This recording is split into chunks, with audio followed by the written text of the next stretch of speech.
Ito po ang Smart 6 feet 1 head bin ng CPD2 sa ulo. Ito po ang printer head. Ito naman po ang capping. Head clean.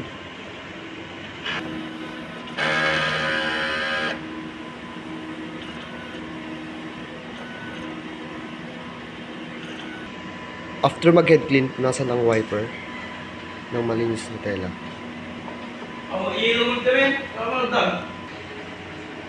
Nozzle check. Hello?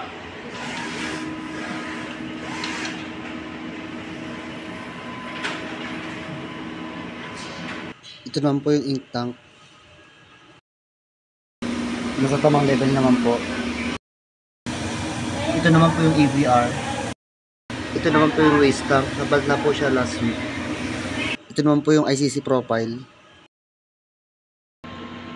This week, nakapag-run kami ng total of 400 meters. Sa consumables, ito naman po yung subli paper. Subli ink po, vivid cyan, magenta, yellow. Ito naman po yung inventory sa vivid ink, sa Papi Jet ink.